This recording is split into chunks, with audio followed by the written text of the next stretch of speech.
Denver, Colorado. Altitude Sports Radio 92.5. It's Kreckman and Lindahl. McKinnon again, pitch and catch along the near side wall. Natchez and McKinnon will switch spots. McCarr up top, he lets it go. Wide of the net, it's up and banked in by McKinnon. McKinnon is a magician. His second power play goal of the period puts the Avalanche back up by 2. And the things that Nathan McKinnon can do with a stick and puck defy my powers of description. Ho, ho, ho, it's magic. Here's Nate and Andy, driven by Colorado Off-Road.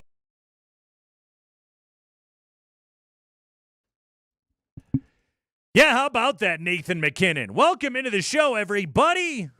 It's Thursday. It's Kreckman and Lindahl. Nate, Andy, Spring, we're all here with you today until 5:30. 5:30. I had to do the math in my head. I was like, wait, What time is the show over today? No, I think they moved the start of this one. I think it was supposed to be like a little bit earlier in like a bigger national game, and then they went, nah, and so now we're 6 o'clock Wisconsin time. No, I offered to let Scott Hastings hang out with our cow guy, Jeremy. He goes, nah. He didn't want to hang out with Jersey Mike? No. Well, Jersey Mike's no longer. I think he actually did Uber Eats some Jersey Mike, though. I think the Nuggets will be happy to get out of Milwaukee, although I don't know if going to Detroit's going to be much better. I think the weather, it's starting to get a little bit better, right? Is it starting to ease? You traveled with the Crush. Traveling in those cities this time of year, not a lot of fun. That's where I grew up. It's nothing to me. Your area sucks. I know why you're here. Have you ever been to Milwaukee? Yeah. It's a great city. Been to Milwaukee, been to Chicago. Yeah. Milwaukee. Minnesota. Milwaukee's basically Denver in the Midwest. It's a perfect medium-sized city. Yeah. Beautiful, beautiful Milwaukee, Wisconsin. I'm a Milwaukee, I'm a, as the kids would say, and by kids, I mean kids from 25 years ago, I'm a stan for Milwaukee, Wisconsin. Is Stan that old? I don't know. Okay. Welcome into the show. Stan Van Gundy is. He's old. The Nuggets are in Milwaukee tonight to take on the Bucks. The Avalanche last night were in action, and they played the New Jersey Devils, and boy, did they look good. Strong finish, I would say, but 1-0 going into the third, and then the Avalanche blew it wide open and end up winning 5-1. The guys that never scored last night. Plus the guy that always scored last night. Couple times. Better performance last night out of the Avalanche. Mackenzie Blackwood was quite good against his old team. How did Meatball Andy do with that game last night? Well, I did do a Mammoth podcast in the middle, so I had to contain. That big, huh? I had to contain that. Yeah, I was all right. Okay. I was a little frustrated at the power play, especially the one where they had the two-man advantage, didn't get anything done. Yeah. But we were about to go through I was about to come in with an overpassing rant and let's shoot more. And then as if they heard my subliminal thoughts, Marty Natchez decided, I'm going to blast one off your chest and it's going to pop right out to Nate to put home. 2 power play goals last night. Yeah, got sweet. Mm-hmm. I've noticed this thing on the power play that's happening here, Andy, is and McKinnon talked about it after the game, and it was right on display for both of his goals last night. McKinnon, who is normally, he's the half wall guy who hangs over there in the circle and just waits to blast.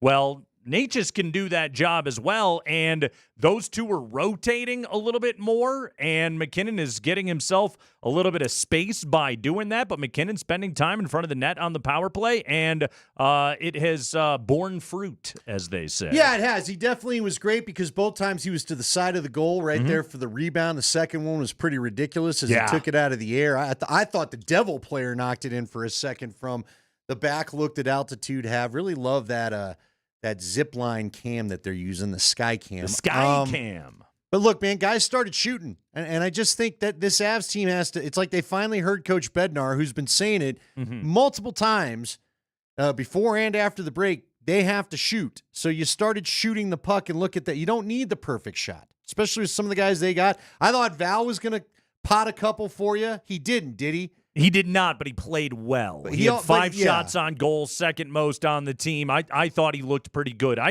I didn't detect a ton of rust out of Val Nichushkin. Oh, which great speed. That's a good sign because he's only going to get better. It's clearly it's a different team with him out there. Another great McKinnon game because they're always great McKinnon games. God, somehow he caught Pat on that opening shot, the first minute of the game. I don't know how he didn't bury that. McKinnon. It feels like that's one where McKinnon buries that thing like 98 times out of 100. It just so happened he didn't that one go around, but still 2 goals and an assist. Listen to this on Nathan McKinnon. Okay. 3 power play goals last 4 games. He had obviously the 2 last night as well. Did you realize he had 4 in the first 56 games of this season? Power play goals. Nate? Yeah. Who was doing the scoring? Miko? Yeah, that and they didn't score a lot. And Makar would score. Yeah, that's but true. Yeah, the power play has it's not been awesome all season long. But yeah, Nathan McKinnon, 23 goals, league leading 67 assists for 90 points. So he leads the NHL in scoring right now. He's 3 up on Kucher.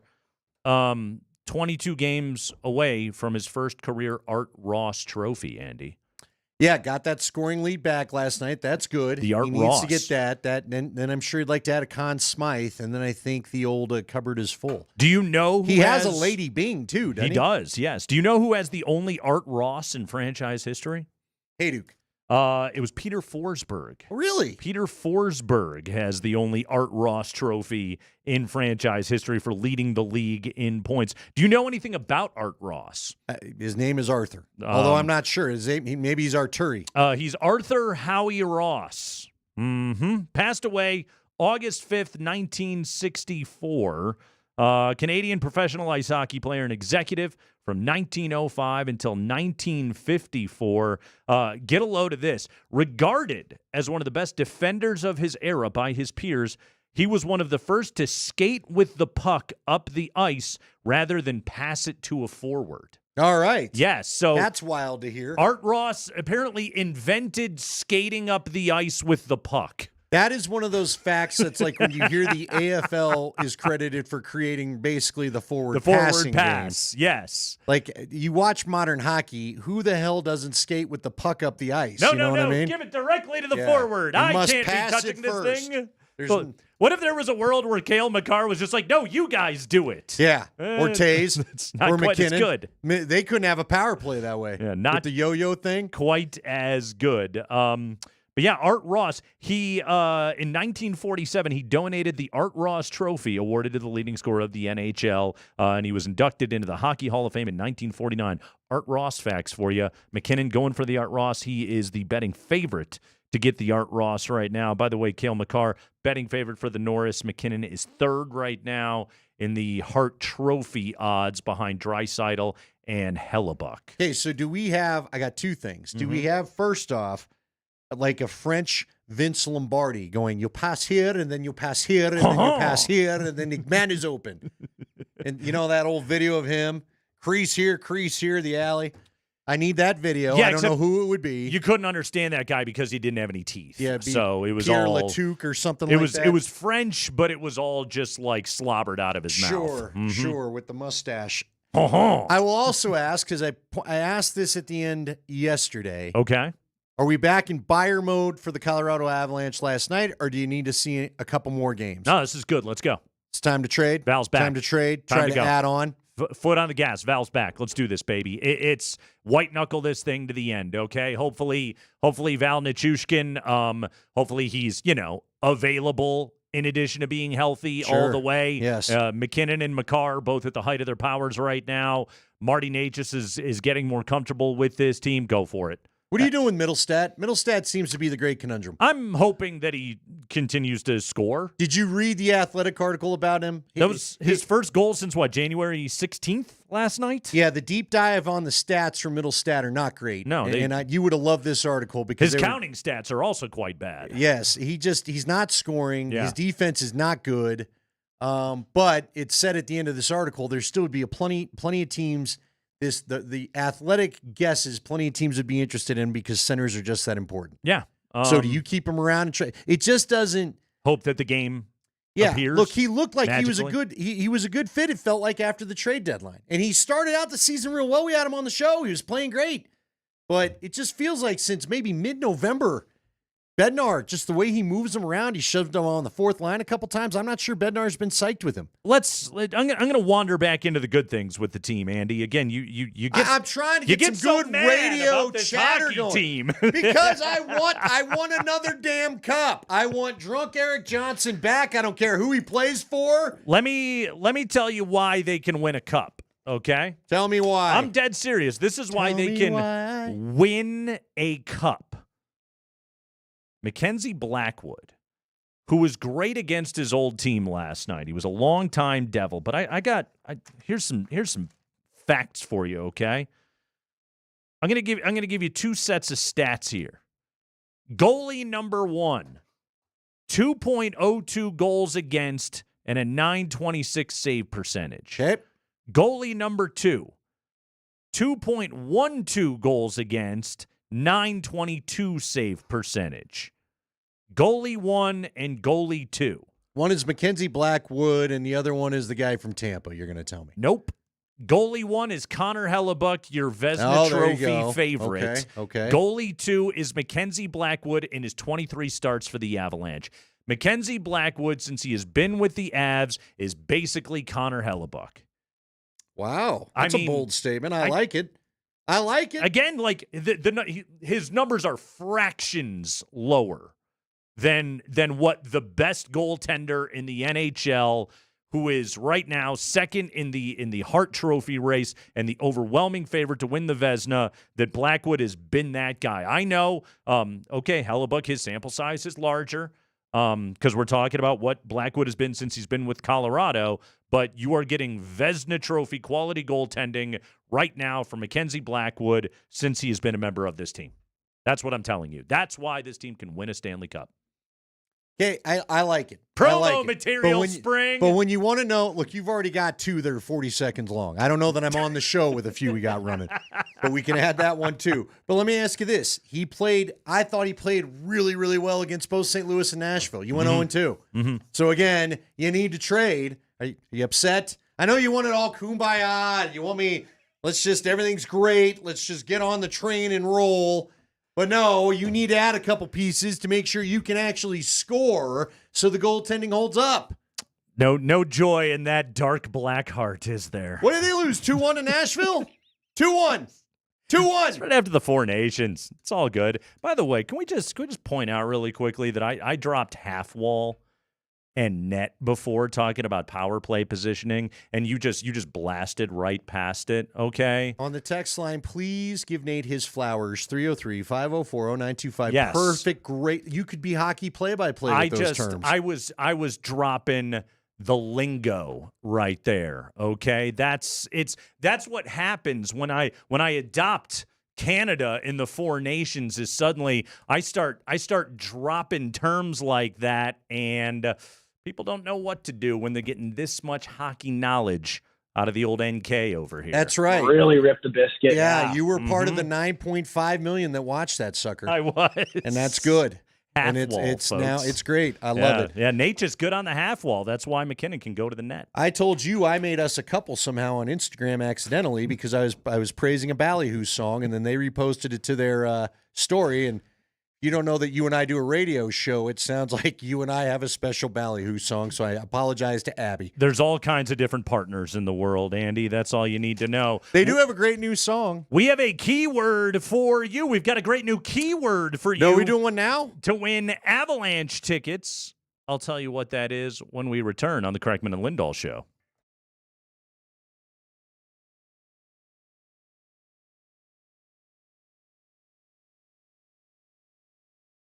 Hey guys, it's Andy Lindahl for Colorado Off-Road. Are you looking for a truck topper? Or you maybe, a craftsman? You're a commercial person that you need a little bit more out of your truck topper. It's the Workforce Pro. Colorado Off-Road has these great truck toppers, and they're an exclusive dealer for these truck toppers. So give Jerry a call. See what it's going to take to get one. When we had Jerry on a couple weeks ago, it could be about 6 weeks as they custom make it for you, but go and chat with Jerry if you're looking for this, because, again, Colorado Off-Road is now an exclusive dealer for the Workforce Pro. Give them a call right now, 303-761-1264. Start having a chat with them. Don't lose track of our show, but talk to Jerry and listen to the show at the same time. He can also get you the bed covers. Maybe you need the mud flaps, the towing packages. We got camping season coming up. I know there's a little snow in the forecast next week, but camping season's not far behind. Need to get ready for that. Colorado Off-Road's your place. Go and have a call. Give a call to this great Colorado business. Talk to Jerry and Wendy Jones. They're the owners of this business. They've been around for 20 years. You can find them on the web at cooffroad.com. The showroom is 3 blocks south of downtown Littleton on Prince Street. Colorado-owned, Colorado-grown. It's Colorado Off-Road.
The Avalanche are back for a large 6-game homestand. I suppose there's only 5 left now after the 4 Nations break.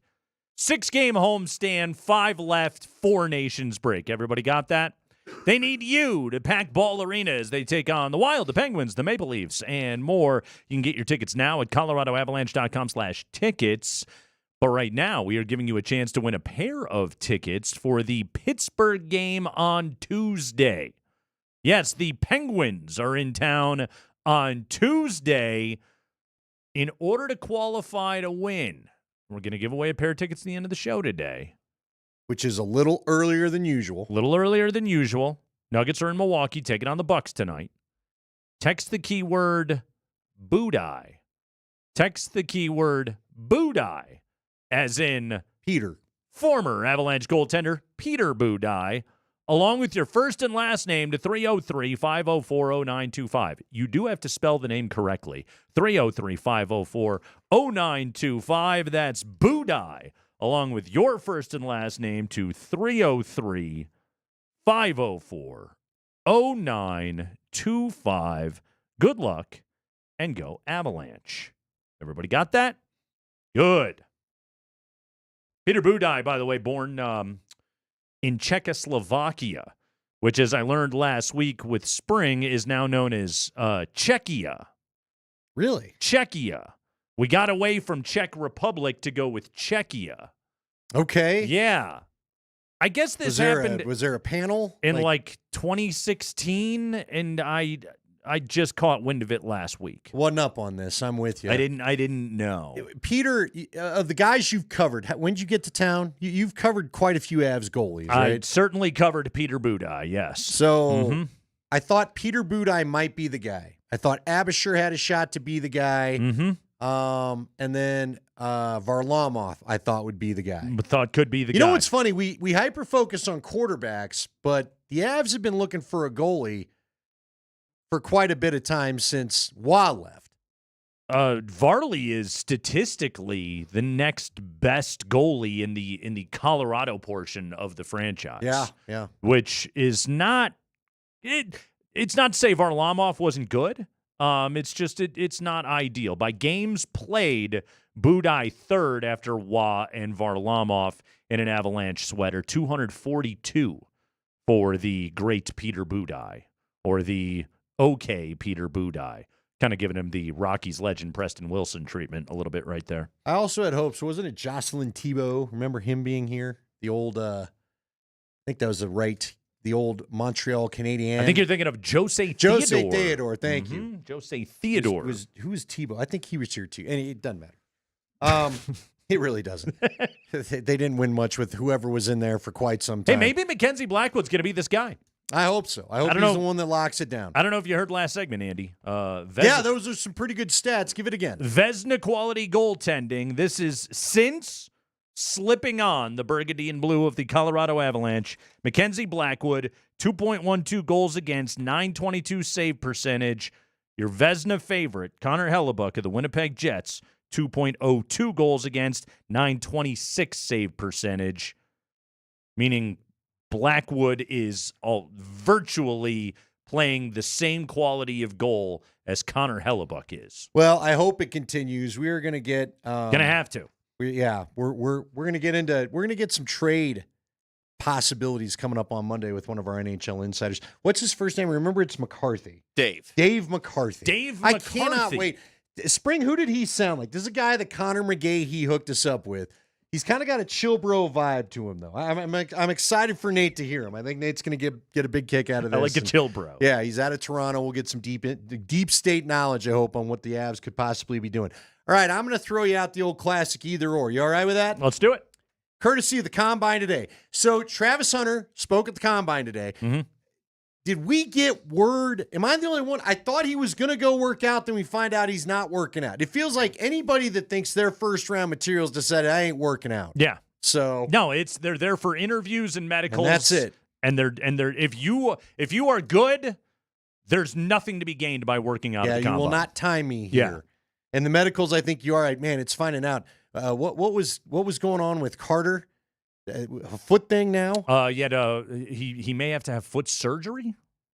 Remember, both Eric Decker and Demaryius Thomas dealt with foot issues when they first got to. And they were both slow starters in the NFL. They had good careers for the Broncos. They did. But that first year was marred by trying to recover from that foot surgery. Which maybe if you're Tennessee, you're just like, well, we suck anyway. Right. Let's take the guy that maybe is a generational talent as a pass rusher. Or maybe they can talk themselves into, we're good and we could be good immediately, and maybe Travis Hunter's better for us. Well, and does that set up the case where possibly you trade back, let someone have their quarterback, and we take Carter third? Could be. Because I don't know that anyone's going to want to take him number 1 overall now with the foot injury, right? Yeah. And we're talking about Abdul Carter out of Penn State.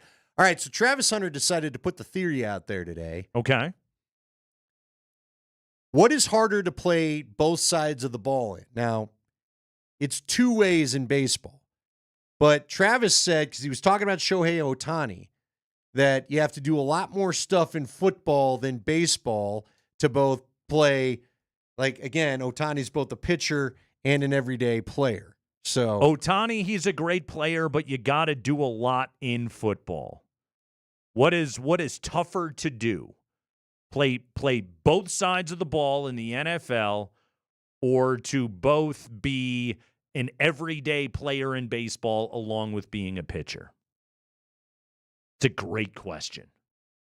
Because I think it's tougher to play every day in baseball than we give it credit for. I think initially everyone's like, oh, of course it's football. You're hitting each other and da-da-da. Yeah.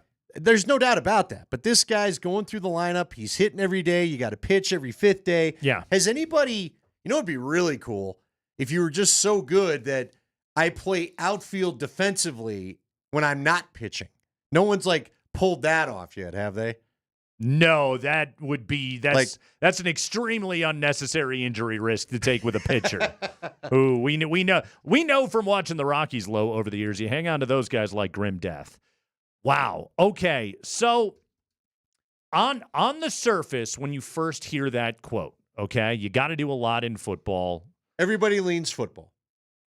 Because, I would think. Because of the injury risk, right? Because of the physicality of the game and the injury risk, right? But you're playing once a week. Let's break it down. Let's try to make this a fair discussion before everyone just goes, it moves on. Yeah. Because now Travis Hunter's an extreme outlier where he played like all the plays pretty much of the game. Right. Okay? He's not going to be allowed to do that in the NFL. No matter which side they make his primary position, which I still would guess would be defense, he'll probably give you 10 to 15 plays offensively. Maybe as much as 20 if you like it. Sure. Okay? Because just so people know, what are we talking? 60, 65 offensive plays a game typically for a team, 50, something like that? He will not be a full-time player on both sides of the ball. No, you can't be. Yeah. In part because you've got to be in the meetings. Again, that too. It's not just as easy as tell him to run a go route. If you really want him to be a full-time receiver, he's got to learn the routes that clear out stuff for other guys to get open. Yeah, the game plan is so much more advanced at that level than anything Pat Shurmur was throwing out there at the college level with Shedeur and Travis, oftentimes drawing it up in the sand because they were just so much better than everybody else. Okay. So automatically you would go to the injury risk, right? Well, did Shohei pitch last year? No, he didn't. His arm exploded, and he had Tommy John. Are you going to have an internal organ start to bleed from getting, questionably hit by a CSU defensive back in baseball? No. That will not happen to you on a baseball field, but having to, throw pitches at 98 miles an hour with movement 110 times in a row on a given day, a couple of times a week, that is going to lead your ligaments to bend to the point of explosion, and then you have to have surgery, and then you don't get to do a huge part of your job. And there is a danger they send that ball right back at you. There's that as well. At an extreme velocity. There's also this thing, okay? I don't know if people know this about baseball or not. It's really friggin' hard, okay? Being a major league baseball player is extremely difficult. It means accepting a level of failure as an everyday part of your job and then mentally having to push yourself through that. It is a sport that is built on failure, and major league pitchers are better than they have ever been. They're throwing harder than they have ever been. They are more specialized than they have ever been. And Shohei Ohtani is both arguably the best hitter of a baseball on the planet and a top 10 thrower of the baseball on the planet. Oh, by the way, that job is also pretty friggin' hard. The amount of specialty in your skill, specialization in your athletic toolbox is so finite for Ohtani to be able to do both of those things. Again, I will go to football and I will say there's a lot of crossover in the skills that Travis Hunter uses as a corner and as a wide receiver. Yeah. There is no crossover at all between hitting a baseball and throwing a baseball. Those are two completely different skills. I'll give you that for sure. And the other thing, I do think it's also position dependent too. Yeah. If you were trying to play both offensive line and defensive line or linebacker, I think that would add to the challenge that we're talking here. In some ways, does it take away? Now, I probably still lean towards football, but I want to give this a fair look at it because with Travis both covering receivers and playing receiver, I mean, a lot of times with Travis last year, you're worried about a route or two, or like you said, there are plenty of times where he was just finding open spot and then waiting for Shore to look for him. And I'm not trying to diminish Travis Hunter's ability. No, none of it. He's incredible. It's just an interesting question, though. Like the comp that I always make to Ohtani is it's as though you took Patrick Mahomes and said, hey, can you go rush the passer now? Right. Like completely different skill set that I'm now asking you to go out and do. That's what Ohtani does. That's why nobody has, short of Babe Ruth 100 years ago, has ever done what Ohtani is currently doing. Do you think if he wanted to for 2 years, couldn't do it his whole career, for 2 years, could Travis Hunter continue what he did at Colorado and just play every play both ways? Yeah, I think he could. I just think he would. Number one, I don't think he'd make it to the end of the year. And number two, his career would be over before his rookie contract is up. You don't think he'd get to year 6? Even if he only did it 2 years, we're talking? I know it's a lot of plays, man. Because on top of that, and this is one of the things that I honestly do worry about with Travis is the amount of snaps that he is playing. Like you can go back through the data, Andy, and you can go and look at running backs and find the guys that had 250, 300 touches per season at the collegiate level. And maybe did it for multiple years, and then look at what is the length of their NFL career, and are they able to push through? Of course, you're always going to be able to find examples of dudes that did it because they always exist, but by and large, it's extremely difficult to do. One of the things that can make a running back more attractive at the professional level is when they can look back on a guy and say, oh man, like still got some tread on those tires. I mean, Spencer Danielson at Boise State, give him a ton of credit. Last year, when games were out of reach in the fourth quarter, Ashton Genty got planted on the bench. Even if it meant he wasn't going to get 200 yards that day, even if it meant he wasn't going to score a 4th and 5th touchdown, even if it meant that Barry's record was still going to stand, and perhaps without those statistical markers, he wasn't going to be able to win the Heisman Trophy. Spencer Danielson said, I'm more worried about what you are as a pro prospect and what you are for my season staying fresh and going forward. That I think he deserves a ton of credit for that. With Travis, they almost never backed off on him. Because they couldn't. Yeah, that's just how good he was. That too. You're absolutely right about that. We saw it in the games that he didn't play. You subtracted him, and the Buffs were... They had some nice receivers. They didn't have that. Yeah. Exactly. They were not the same team that they were, because that's two players that are missing the game right there. It's what is tougher to do. I think first off, and this is what's so weird about it, is like we don't have examples of guys that didn't do it well, you know? Right.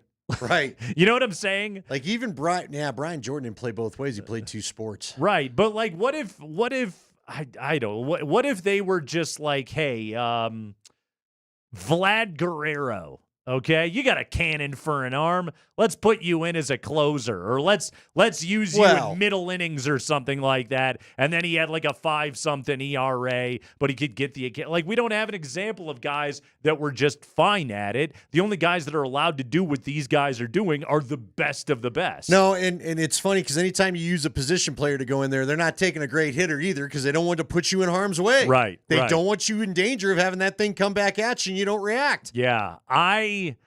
I believe what Shohei has done is more rare and as such more difficult than what Hunter is doing. And I say it as no diss to Travis because he is unbelievable. But to me, the reason I give the edge to Ohtani as to which is more difficult to do is because there's not as much overlap in the skill sets. Well, I will tell you this, too, to add to your point. The evidence would say you probably would be right because nobody's done it since what, the 60s, the 50s? When was the last guy that would pitch and hit? And did they even have DHs? Like in Babe Ruth's time, he wasn't. Did he DH? No. They didn't have a DH, right? No. So we don't have, like you said, nobody's done it till he showed up. Yeah. We have seen Dion. We have seen Champ. We have seen guys try to do it. But they're both unicorns and freaks, and as a result, deserve our appreciation. You can text in the keyword Budai for a chance to win a pair of tickets for the Avalanche and the Penguins coming up on Tuesday night. Again, the keyword is Budai. Text that, as in Peter Budai, by the way, to 303-504-0925, 303-504-0925. Andy, I'm going to make an argument that Christian Brown is one of the best guards in the entire NBA. I'm riding everyone's jock today. I'll do that when we come back.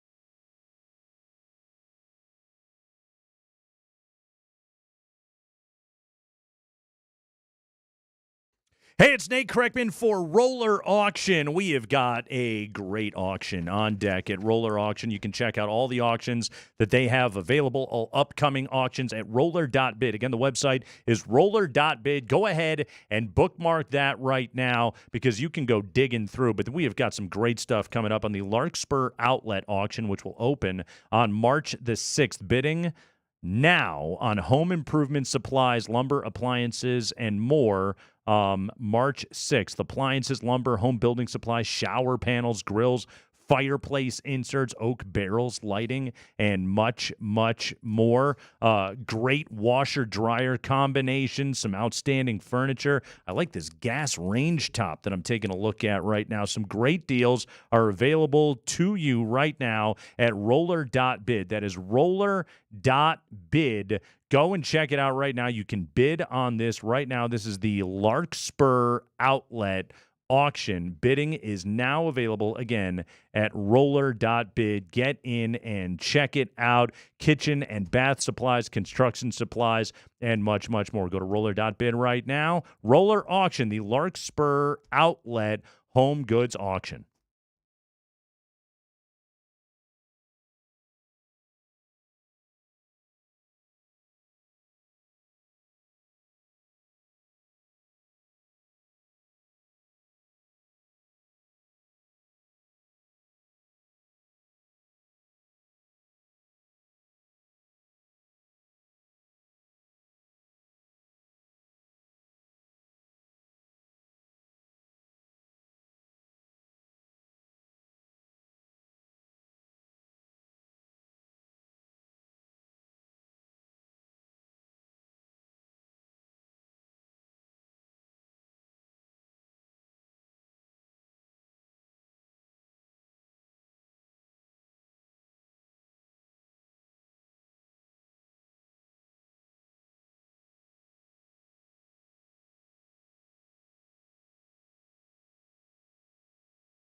Gordon hands it off over to Jamal Murray, guarded by Shepard.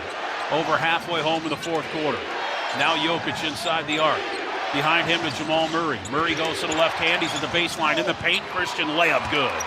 Nice pass there. Tyrese Halliburton got caught watching basketball. Nuggets lead it by 9, 111-102. You need some 17 points that night for Christian Brown. That is how the Nuggets open the road trip. They return to play tonight against the Milwaukee Bucks. Couple of things to tell you real quickly. 4:20, Logan O'Connor joins us here on the show. He scored a goal. O'Connor. Yes. But he scored a goal last night. He scored goal number 5. So Logan O'Connor joining us coming up at 20 minutes after 4 o'clock. Plus, we'll get you our next keyword to win Avalanche and Penguins tickets for Tuesday. So, Andy, Christian Brown, coming off a 17-point game, he has not scored fewer than 10 points in a game since January the 15th. Wow. Yeah. That's how long it has been. The consecutive double-digit scoring affairs by Christian Brown. And I told you before the break, I believe Christian Brown is turning into one of the best guards in the NBA. Let me go ahead and support that claim with evidence.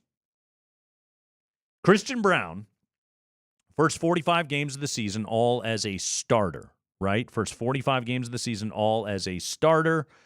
14 points, 5 rebounds, 2 assists per game, 58% from the field. Okay. In the 2 games that he came off the bench when Westbrook replaced him in the starting 5, 14 points, 5 rebounds, 2 assists, 56% from the field. In the last 4 games in which he has returned to the starting lineup, 14.5 points, 6 rebounds, 3 assists, 53% from the field. In whatever role that he has been asked to take for this team, he's been the exact same player, the model of consistency for the Nuggets, okay? So that's one example. Again, there's no poutiness, there's no bad attitude, anything out of Christian Brown. All right?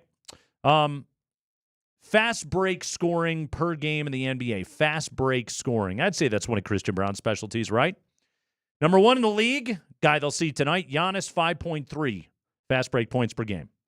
Number 2, Christian Brown, 5.2 points per game out on the break. Number 3, tell me if you've heard of this guy, LeBron James, 5.1 fast break points per game. LeBron James, heard of him? So right now, this season, among guards, among all NBA guards, highest field goal percentage, 58%. Highest fast break points per game, 5.2 per game. And 72% of his points come off of layups or dunks. That is the highest percentage among all NBA guards. Christian Brown is becoming one of the best guards in the entire NBA. Well, did you see that coming? We had a lot of people fretting, and frankly, I was a little bit of one of them, where, man, do you really want to give up KCP? Is Christian Brown really ready to step up? He's proven that he has. But even becoming one of the best guards in the NBA, I did not have on my bingo card for this year. No. His game has taken a large leap forward. This is one where Andy, I'm with you. And to this day, I still miss KCP. Yeah, they still could use his veteran leadership at times. Yeah, that's it is also one of those things of like, I know we always want to make this an either or. They could have both of them. It would have been cool. They won a championship with both. With both of them. They could have had both of them, but again, aprons, all right? So Brown's role has been bigger. His minutes have been bigger. His, what he's asked to do night in and night out is bigger. And there he is, averaging 15 and 5 and shooting 58% from the floor. I will raise my hand and admit that I was in the camp of doubters of Christian Brown coming into this year. I wondered if at the age of 22, we were looking at what his ceiling looks like as a basketball player. And before you jump me for that, we kind of know what most basketball players are by the time they're 22, Okay? You weren't the only one thinking it. Yeah. No one should jump you for anything. I think especially come December, early parts of December, we were all wondering, is there another level for this guy? Yeah. Is there a versatility? Is he going to be able to score from multiple levels? And he is 100% turned into that guy. All right, let me ask you this, though. Okay. So here's what I'm curious about, because sometimes when it comes to numbers, I like a deeper dive. This is an unfair question that I'm about to ask you because I don't know if you have it there. How many of his bench minutes were shared with Jokic? Do you remember? Does it have an indicator there? Of the 2 games that he was coming off the bench? I mean, I guess here's going to be the hard thing for everybody that plays with Nikola Jokic going forward. How much of this, too, is that you get to play with Nikola Jokic? Oh, there's... Now, I think Christian's a hell of a player. Yeah. But it helps to play with Big Honey. Everybody that is on a team with Nikola Jokic is better. And I felt like when he did have those 2 bench games, not going to tell you that they're burned into my memory, but when he did come off the bench a couple times, I felt like he still crossovered with Jokic to play some of the minutes. Yeah, they play a ton of minutes together. They're perfect complements with each other. Have you noticed that Marlo has taken to calling Christian Brown little buddy? Yeah. He's Jokic's little buddy out there. Okay. Have we asked Christian his thoughts on that? I don't. Does any guy ever want little in your nickname? He is littler than Jokic. He ain't little though. He's What's not. he go? 6'7"? He's 6'5"? a big boy. Yeah, 6'6", whatever. 2. He's strong, man. That dude is that's a man's body that Christian Brown has grown into. Hell of a player. Again, like I realize when I say best guards in the NBA, is he Steph Curry or Shea or Anthony Edwards? No. Okay? But he is truly becoming as valuable a 2-guard and as good a complementary piece as you can put with Nikola Jokic as there is in the NBA. He's 6'6", 220, and I would also say this. Big boy. You know what's the best part about him? You drafted him. Mm-hmm. As we get through this apron mess, which be cool if it would go away soon, but as you try to maneuver the apron mess, you need more stories like Christian Brown to get back to the promised land. Guys that you drafted, that you're getting cheap years out of. Last night, Big Ten buckets, Michigan State, Maryland. Yes. Insane finish. Oh, did you check your calendar, Andy? You know what Saturday is? It's March. Oh, March is here. Let's do this. Michigan State on the road at Maryland. Trey Holloman, give me the Big Ten Network call to start this off. You all saw the highlight. Let's relive it. B1G Network on the call last night. Michigan State, Maryland, 55 all closing seconds. Gillespie for 3. Goal or no. Holloman looks the clock. Half court for the win. Oh my goodness. Holloman from half court to win it on the road. Unbelievable. Unreal. There's no way, though, that could be the best call. As buzzer beater. By the way, true buzzer beater. Oh, yeah. Okay? Not like there was 1.4 seconds left on the clock. Buzzer beater. Thing was just out of his hands as the horn's sounding. So, I haven't heard this yet. You requested for Mark and I. Yeah. Let's get the Michigan State call. I want to hear the Michigan State radio call. I want to hear the Homer call. So it was so funny. When you sent this message, I'm tooling around on Instagram, and one of my friends is a Michigan State alum, and so she posted the call. Perfect. And so I immediately was like, well, here you go. Okay, let's get this. Here we go. Michigan State radio call last night, the Trey Holloman game winner. And he missed. Rebound. Holloman, he tries. Oh, he makes it. He makes it to the count. Wow! And Michigan State, in dramatic fashion, gets a critical Big Ten road win. George Blaha, legendary Michigan State broadcaster. Yeah. He is in the Naismith Hall of Fame, Andy. That was the call right there. No, he made it. He made it. No, he makes it. He made it. Wasn't exactly the emotion, the yelling. It felt like people were running around the room with their hands up on the Big Ten call. Everybody's celebrating. Babies are getting kissed. People are hugging like it's New Year's Eve. And then we go over to Blaha's house and set out some donuts with some stale coffee. Yes, here. Yeah. Mingle. I believe there can be a middle ground between George Blaha's "Oh, he made it" and like the Appalachian State guys. Sure.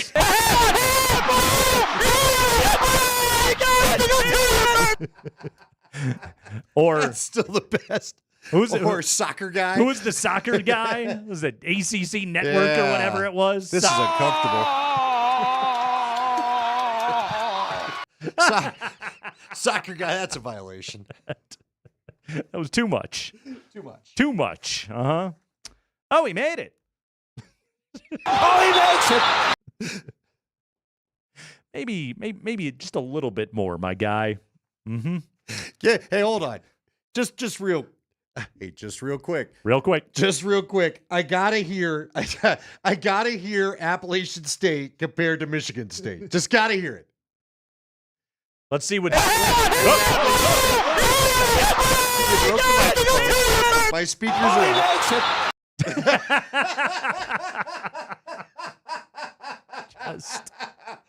Oh, your guy was going down for his end of game read. Oh, he makes it. I know, totally. Overtime brought to you by. No, man, game ended. Get excited. You get to go home early. Woo! You don't have to do overtime. Yeah. If anybody's wondering, that's all any announcer really wants is just don't go to overtime. Yeah. Okay. I'm hungry. I could give a crap what happens. Somebody make a free throw. Especially Somebody. the play-by-play guy. You're kind of attached to the booth. Yeah. So George Blaha. Awfully Blaha on the call. Nice. It's Kreckman and Lindahl.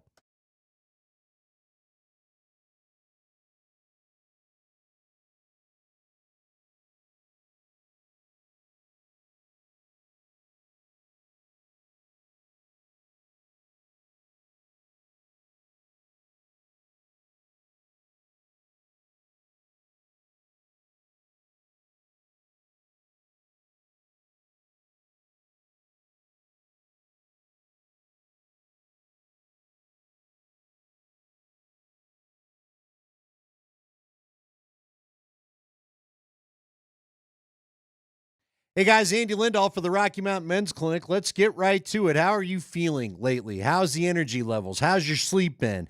Are you in the moment and crisp with your thoughts as you'd like? Or are you maybe not sleeping well, dealing with brain fog, possibly even depression, and you find yourself waking up and maybe not having energy for the full day, wanting to nap a little earlier than you like, or maybe even just no sex drive at all? All this can be signs of low T, and if you need to deal with low T symptoms or want to see what your treatment options are, go to the Rocky Mountain Men's Clinic. They can help you out. You can go take their low T quiz right now on the website if you like. It's a simple 10-question quiz with yes or no answer. It takes about 2 minutes. Then you can schedule a consult right there on the website with the Rocky Mountain Men's Clinic. First visit's real easy. They draw your blood. They have your results in 30 minutes. You'll talk to a Colorado licensed medical provider about what they're seeing with those results, and they'll review the results with you, and then you can make the decision whether to start on testosterone or not. The cost of the appointment's only $99, includes that TE and PSA test, and if you sign up for testosterone the day of your appointment, that appointment is free. They've got 5 locations throughout Colorado to serve you, including in the Springs and in Fort Collins. So call them today, 720-440-7900, or go to the RockyMountainMen'sClinic.com.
We're going to give you another keyword where you can text it in and qualify to win a pair of tickets for the Avalanche and Pittsburgh coming up on Tuesday. Avs have 5 games remaining on the homestand. Tomorrow against the Wild, then Tuesday against Pittsburgh, Thursday with the Sharks, Saturday against Toronto, Monday the 10th. They will welcome Chicago in. Get your tickets now.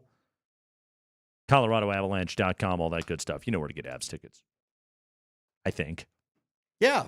I think. You know a guy. I think people know. And you know a guy named Logan O'Connor who's going to join us. Big number 25 going to join us at 20 minutes after 4 o'clock right here on the Kreckman and Lindahl show. Andy, we covered a story yesterday here on the show that apparently had more legs than we realized, all right? So yesterday during the high five, we had pointed out that there was a subtweeting beef going on.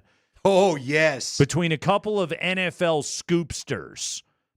And there was a disagreement about the reporting of the Tom Brady, Matthew Stafford dalliance, I suppose we'll call it. And Jordan Schultz of Fox Sports and Ian Rappaport of NFL.com and the NFL Network, Rap Sheet, as everybody knows. These two were sort of trading barbs on Twitter, but not really calling each other out by name. Well, according to reports, they really did call each other out.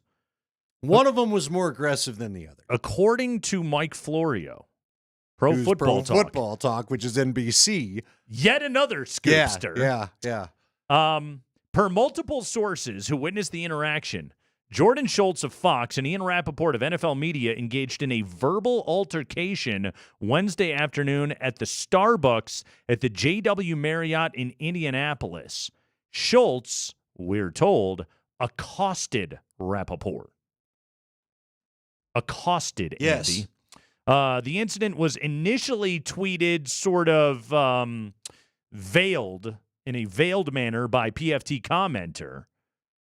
When he posted a tweet, there was a serious big-time media confrontation between two NFL newsbreakers. Well, now Florio just cut right through the bureaucracy and was just like, I'm giving names. It was Jordan Schultz and Rappaport. Here's another layer to all of this. It happened at a Starbucks in Indianapolis. Jordan Schultz is the son of former Starbucks CEO Howard Schultz. Well, I did not know that. Does he have a card to get free Starbucks? No, he's former. That's out. Yeah, but isn't that a part of the package? The golden parachute? His father's not there. I would have, if I were him, I would have arranged for, like I was Kramer, free lattes for life. I can only tell you, being an 8-month employee of theirs during COVID, when all the sports shut down, we got free Spotify lists. I don't have free Spotify anymore, so I don't think they canceled Mr. Schultz card works anymore. I'm gonna go out on a limb and say the former CEO got a better package than you, former drive-through barista guy. No, I don't think so. Everyone's equal. No. According to Florio, we're told that Rappaport was talking to an agent.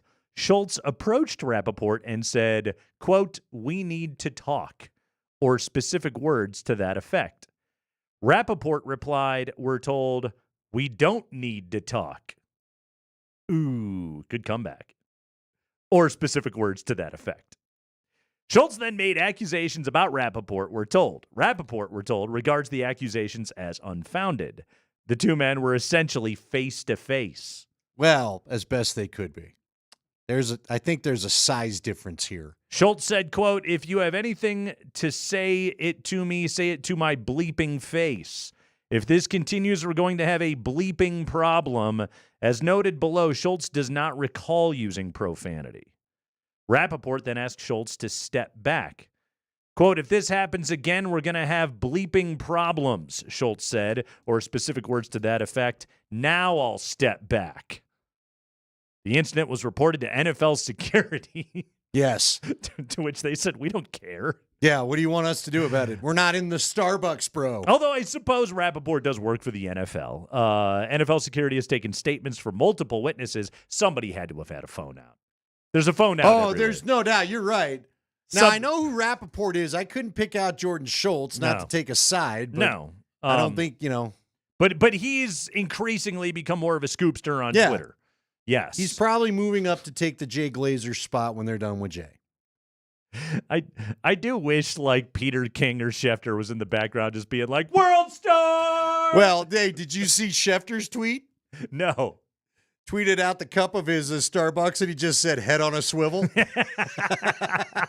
That was awesome. Strong. Rappaport declined to comment on the situation. Schultz told Pro Football Talk this via text message. It really isn't anything too much. Ian Rappaport and I had a verbal confrontation. It lasted a little over a minute. Multiple agents and reporters were nearby. Rappaport was the one who called security shortly after, but it never escalated further. Close quote. Well, yeah, you were the aggressor, my guy. Schultz initially disputed the number of expletives in the account as provided to Pro Football Talk. He then said he recalls using none. Okay. So it went from, I don't think I swore that much, to I didn't swear at all. All right, so is there another scoopster out there now going to say, yes, he did cuss? Rappaport told a witness that NFL security was informed of the exchange because it was regarded as a threat of physical violence. The NFL did not immediately respond to a request for a comment from Pro Football Talk. The catalyst, by all appearances, was Schultz's Wednesday report. The Rams quarterback Matthew Stafford recently met with Raiders minority owner Tom Brady in Montana. Rappaport downplayed the report as a chance, unplanned meeting. Schultz dismissed that notion that it was a random encounter between Brady and Rappaport. What's so funny about this is the thing that they're arguing about is so stupid. Yeah, they met. Right. You're arguing over whether it was purposeful or not. Yes. They met in Montana at a ski resort. I just am telling you, I'll take, I guess, Jordan Schultz side on this. It just doesn't feel like where you go to run into each other. Again, when a guy wants a $50 million contract and most athletes aren't allowed to ski. The thing about these scoopsters is that they all have their guys, right? Their sources. And clearly, Rappaport is in the pocket of Big Brady. And Tom Brady and his agent don't want any accusations of tampering coming down, so Rappaport is dismissing the report. Jordan Schultz, on the other hand, clearly is not in the pocket of Big Brady, and so he's reporting a different version of the story. I would lean more towards Schultz's reporting, again, to Andy's point, because the other side has a lot to gain if they believe or they get it out that Rappaport's reporting was the one that was more accurate. Yeah, and what's wild about this is the Rams have granted the permission for them to seek a trade. Yeah. So I don't think this falls under the category of tampering, but I guess it could. Mm-hmm. What's also wild is, as you laid it out right there, Schultz is Fox, and that's who Brady works for. Yes. So that's the other thing that's wild about this. You would think it would be Schultz, it would be Team Brady, and Rappaport would just be, here's the NFL scoop. But Andy, the dedication is to the news, not to Big Fox. Well, but here's the other thing, and we learned this years ago when Brady allegedly retired, then unretired. He does not want you. There are real consequences. This is no joke. Adam Schefter, I don't think will ever have another Tom Brady scoop in his life because Tom was so mad that Adam broke that he was going to retire. Yeah. To the point where he basically unretired so he could retire without anybody saying it. That's Tom Brady for you. That's a new level of petty. Oh, man. This is good stuff, man. We need more scoopsters fighting with each other. What's so funny is I don't want to take a dump on my own industry, but I'm going to here for just a moment. All right. We've had a rough week. Feel free. Yeah, why not? Okay. So we've got our Ian Rappaport, we got our Tom Pelissero, our Mike Garafolo. Yep. You got your Jordan Schultz, you got your Adam Schefters, your Jake Glazers, your Mike Florios. I suppose Peter King hung up you got your Diana Rossini over there at The Athletic, and Josina Anderson. She's always hot on a scoop. She's typically got all of that stuff. What's so funny is these are dudes who their job is to race this news and get it on social media they're very competitive over who gets it first, and it's like a huge arms race between these guys, and they're extremely well compensated. But how often do these guys report information that we could have just waited 6 hours for a press release on? Right. Like the value of knowing something before the ink is dry. Like, how often did these dudes report something that we all just weren't going to find out anyway? You know, it's not like they're Woodward and Bernstein, uncovering a massive presidential scandal. Right. They're not breaking Watergate. Exactly. Like there's not national security on the line. It's just like Bryce Young got a contract extension.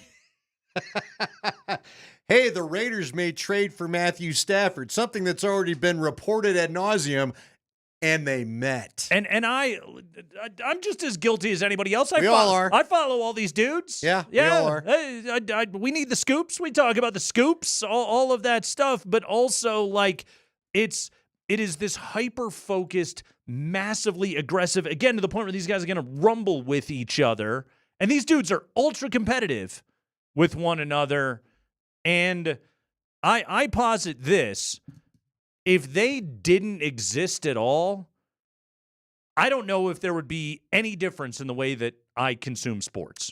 No, you're right. But this is the new element of, this is like the Indiana Jones theory, where if Indiana Jones wasn't in the movie, it all goes down the same way. The race. Because the Nazis ended up opening up the Ark anyway. Yeah. And guess what? They all died. The race. All Indiana Jones did was put off how soon they opened it up. Right. So that's the flaw in the movie. These guys I get it, they're critical components of the soap opera of the soap NFL. opera's the key. Yeah. We didn't have this much soap opera when I was growing up. Right. And that's why guys, let's be honest, were able to live differently than they are now. Sure. So and we're at a point where we're taking sides in the Ian Rappaport versus Jordan Schultz. Was it a chance meeting or was it a scheduled meeting between Tom Brady Semantics. and Matthew Stafford? Which is, it's such a silly story. Now, again, we're talking about it because it's hilarious. Right. It's a legitimately funny thing, but also, what impact is any of this going to have on week 1 of the NFL season? Well, nothing. Nothing. But that's how we consume NFL news. And thank God for the scoopsters. Maybe you guys can get a celebrity boxing. Maybe that's what's happening right here is Rappaport and Schultz are going to fight on like a Barstool pay-per-view, and we don't even know about it. I don't think if you went into NFL security, you're looking to rumble. Well, I mean, if they were to do a Ron Burgundy, it's all part of the soap opera, Andy. Just make it that much better. If they were to do a Ron Burgundy rumble, isn't Jay Glazer the guy you're most worried about because he's MMA guy? Yeah, totally. Yeah, that's Jay. Actually, I don't think I'd mess with Jay. That's the guy that'll mess people up. To be fair, they're not the largest of people we're talking about here. So, nice enough fellows, though. They are. I'm sure. And look, hey, they help us. They give us things to talk about, so we're thankful for them. We are. This one's a little stupid. But again, I would suggest we would have found out anyway. It's Kreckman and Lindahl.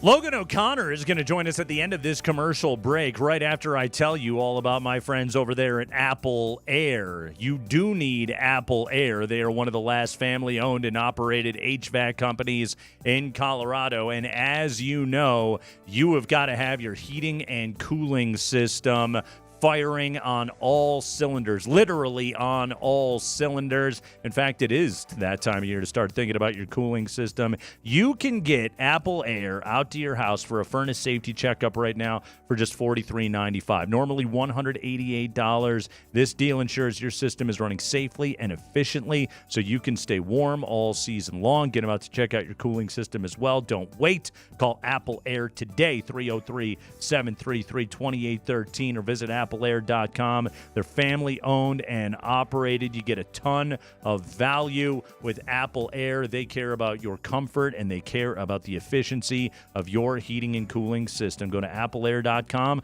or give them a call, 303-733-2813. That's 303-733-2813. Apple Air, the experts that care.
.150 to go in the third period.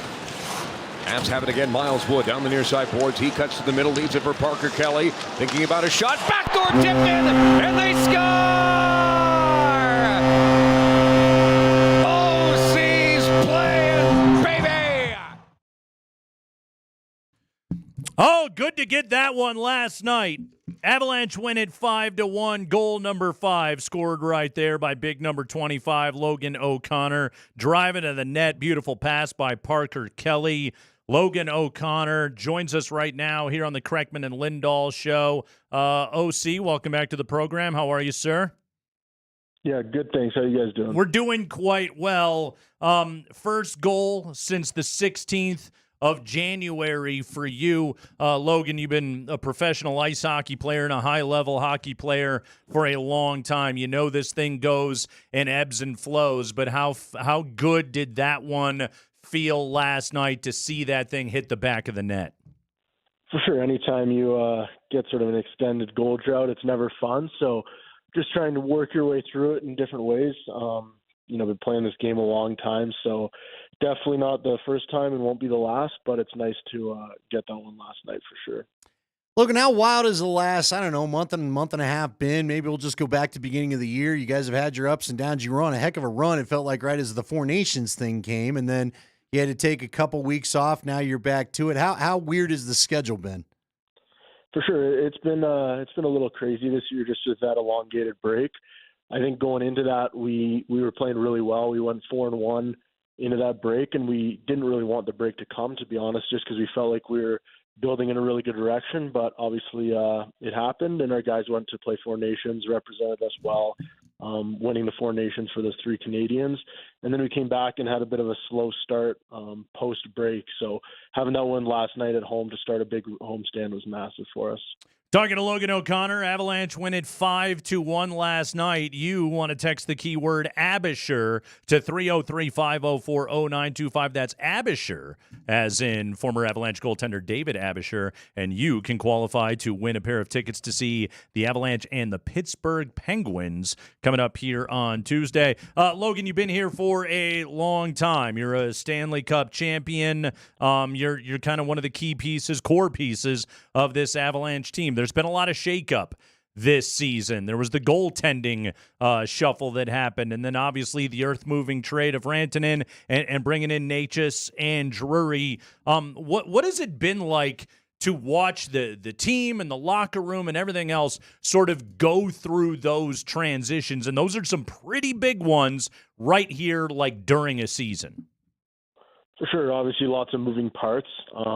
Nothing we're not used to, just being in pro hockey. It's generally how it goes. But earlier in the year than probably normal, considering the trade deadline hasn't even happened yet. So a bunch of big moves, but all have worked out really well. Anytime new guys come in, you try and acclimate them as quick as possible, make them feel super comfortable, bring up the team chemistry. Because of that, it's always a tough environment to come into a new team. So you just try and do what you can to make them feel comfortable off the ice. And then I think if you do that, you're going to see their play come out and showcase itself if they're feeling comfortable that way. So all of them have, transitioned really easily. They all have super positive personalities. Their competitiveness and how dialed in they are off the ice have fit our structure and our organization perfectly. So it's been awesome to see how easy they've made the transition look, even though it is really difficult. Talking about your goaltender, Mackenzie Blackwood specifically, I was giving Andy the numbers earlier in the show. In 23 starts in an Avalanche uniform, his numbers are essentially the same as Connor Hellebuck's numbers so far this season, and that guy's probably going to win a Vezina Trophy and maybe even a Hart Trophy. Like, you've played against Mackenzie Blackwood. Like, you know he's good, but what have you learned being his teammate? Is there any chance he's maybe even better than you realized? Absolutely. I think he's definitely better than all of us realized, I'll be honest. I mean, you play him depending on if he's in the net or not. You play him a couple times a year if he's in the West, and if he's in the East, you play him twice a year, and he might not even be in the net in that case. So you would definitely weren't super familiar with him. I think you're sort of an underappreciated guy on a Sharks team who hadn't had much success lately, so he was under the gun a lot, whereas, we trade for him, and we can defend a little harder, defend a little better, and I think you've just seen his play take over. I mean, he's been unbelievable for us since the day he got here. His consistency has been huge. He's big in the net. He swallows up rebounds. It's been fun to see, and definitely awesome to have him between the pipes for us. I want to revisit the trade scenario for a second. I just curious your feeling. I mean, obviously you were the guy's teammate, but I won't forget, I'm sitting at a Chick-fil-A with my kids on a Friday night thinking we're about to start the weekend, and boom, the Mikko Rantanen news breaks. And it's shocking, quite honestly. I think anytime you guys on the championship team, any of those pieces break off, especially a key piece like that, I think it shocks the fan base. What was it like for you as a teammate? Was that, I know you said trades are part of the business. We all know that. That one felt different, at least as a fan. Did it feel different for you? Yeah, I think a lot of emotions. Like I said, we're definitely used to it, but having played with Mikko for as long as I have, and a bunch of us have, winning with Mikko, being the high-end caliber player that he is, it definitely, feels a little different when that happens. It shifts the the feeling of the team and sort of rattles you for the night at least, and you sort of got to process it. And we got guys together after the trade just to go over it and hear everyone's thoughts. And, right away, the initial reaction is you're sort of wowed by it. And then, once you settle in and you understand the backstory behind it all, and you see Netchus come in and you see Drury come in and the depth we've added with those guys and how seamless they fit in, you definitely understand it. But right away, the initial reaction is obviously shock and awe a little bit. Keyword Abisher, texted in right now, 303-504-0925. Again, Abisher, as in former Avalanche goaltender David Abisher, texted in 303-504-0925. Along with your first and last name, you'll be qualified to win a pair of tickets to see the Avalanche take on Pittsburgh coming up here on Tuesday. Logan, give us a scouting report on Marty Necas. We have certainly enjoyed watching him in an Avalanche uniform so far, but you see him, you play with him, you see him in practice every single day. Tell us about big number 88. For sure. I mean, he's an incredible player. Another guy like Blackwood who's in Carolina, and maybe his skill set didn't show as much as he's been able to showcase here.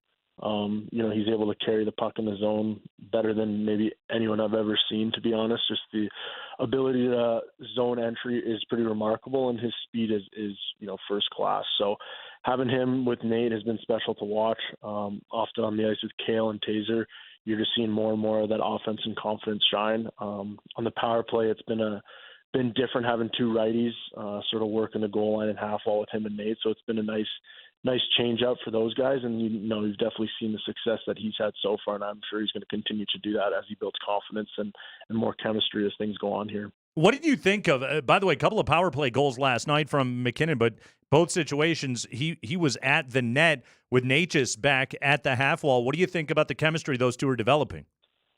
Definitely, I think that goes to show the changes we've had, because two righties being on it, they're interchangeable. More movement on the power play, as a penalty killer. It's tough when guys get rolling and you got to stay in your seams a little more diligently, and it's definitely more difficult because of that motion, having those two guys on that one side. So it's tough killing against those guys in practice, but you're seeing the success they've had throughout games. And like I said, they've still only played together for 10 games or so. So that chemistry is just going to continue to build as they get more and more comfortable with the system and with each other and with those reads. All right, I got to talk a little Four Nations with you. I went and looked up the bio. You were born in Missouri City, Texas, but weird. Grew up in Canada, though. Yeah, weird. Yeah, so you're a Canadian. Who are you rooting for? How do you I guess. Let me just get Logan? to it. Who are you rooting for in the Four Nations? I do consider myself Canadian. I was born in Texas, but only lived there for about 8 months. Spent my whole childhood and minor hockey growing up in Calgary. So my allegiance is to Canada, although I am a dual citizen, like you mentioned. All right. So I worked the Mammoth games, and most of the team is Canadian. And I had one guy tell me last week, if they don't win this gold medal game, we're going to fold as a country. Were you guys feeling that kind of pressure? Did you talk to Taze and Makar and McKinnon? Were they more relieved, or were they happy? Because it felt like you guys were wearing a lot of burden on that team. For sure, yeah. Talking to Kale in particular about it after, I think he didn't really realize how magnified it was. Once you're in it, you're sort of just focusing on the goal and the end result. And then once he said they got the job done, just the texts that were flowing in, you can sort of step back and see how special it is for the country. In Canada, hockey is sort of part of the culture. All my buddies, for example, were honing in on it. It's like our Super Bowl in a way whenever an event like that happens with Hockey Canada, US type thing. And it was definitely cool to see that sort of translate in the US a little more as it picked up some momentum throughout the tournament. Was awesome. Okay, so that's my question. My final point on that. The number was incredible. 9.5 million people, 5 million in the first game that we were talking about. Those are like football numbers, which every league strives for. How do we, as a league, how do you get that to translate to regular season hockey? You guys play a wide open, fast paced, fun brand of hockey, but not every team is like that, as you well know. What can the league take from the Four Nations thing to keep the viewership momentum going, do you think? I honestly just like to think, it opened up people's eyes a little more who haven't watched the game as much, didn't really know what the game represents how much passion hockey players have.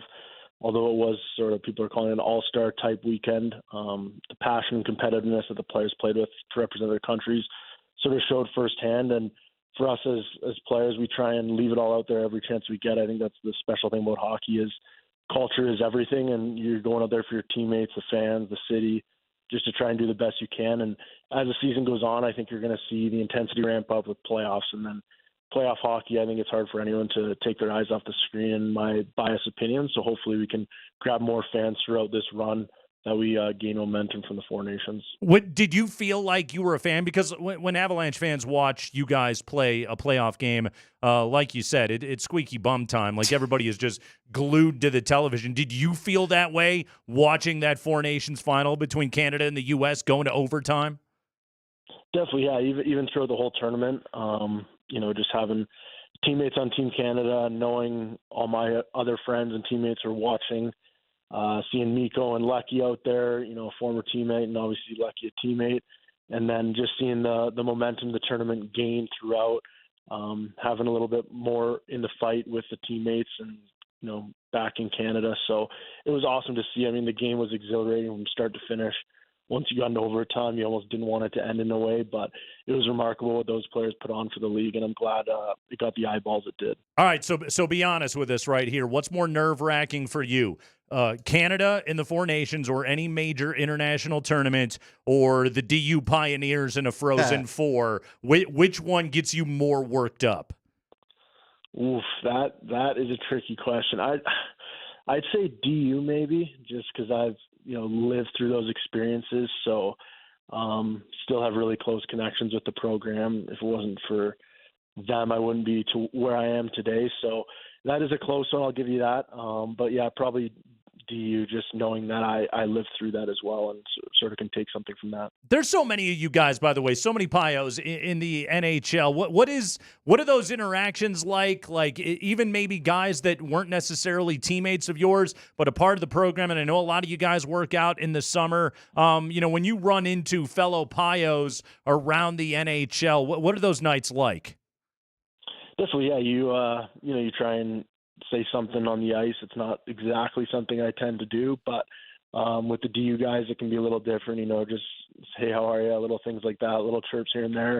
And then obviously guys that I played with, we'll see them after the games and sort of reconnect. And like you said, every time we come back in the summer, it's where we push ourselves working out and on the ice. So it's definitely special to have that program where we all graduated from. When you guys get chirping with each other, do you ever call anybody a pigeon? I have before. Generally not the DU guys. I'll call it a pigeon, but yeah. Sometimes just depends on the circumstances. We just learned about it, Logan. We're not cool because I caught. I think it was Marchand was calling someone a pigeon in the Four Nations, and they caught the ref mic'd up. Who was like, "You're not allowed to say. Don't call anybody so we didn't know why a pigeon was so bad, but we've since been educated. My final question for you is: do you hate the Tkachuks? I wouldn't say they're my favorite. I mean, to be honest, I think those are the type of guys you'd love to have on your team, though. Oh, yeah. Sort of grease it up, little rats out there. But anytime you play against them, you just got to be prepared that they're going to try and get under your skin and just don't let it happen. But they are great players.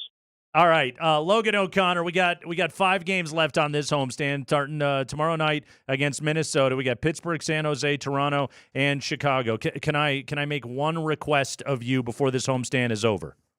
Yeah, what do you got? Shorthanded goal. Can you do it for us? I'll see what I can do. Yeah, I don't have one yet, so I'd love to get one for you. Okay. Yeah. Hey, don't let someone take a penalty for it, but if it works out. For sure. Yeah, come on. You're Mr. Shorthanded. Go get it done for us. Hey, Logan, we appreciate it. Congratulations on getting the goal last night. Congratulations on the victory. Keep up the good work, man. Appreciate it, guys. Thanks for having me on again. All right. Logan O'Connor joining us right there. Logan O'Connor. He's great, by the way. He could handle his own with the Tkachuks, right? I know he's not really a fighter, but he's been fighting more and more lately. Tough, dude. He's a PK guy. You have to be tough. Chucks are. Your job is to take pucks right in vital organs. Matthew's really getting it for making all the talk shows and podcast appearances while he can't play. The Canadians are having a lot of fun with his absence. Oh, good. So, yeah, he's becoming more popular. Yeah, born in Texas, raised in Canada. Yeah, how about that? Yeah. What were you just like? He identifies the heat sucks. Canadian. We are going to Canada. I think his dad was a player. Oh, okay. So I right. think that's why he went from. I think they went where the work was. There's a few more rinks up there north of the border. Trying to figure out what hockey team was near Missouri City. Texas in the 80s, I would say.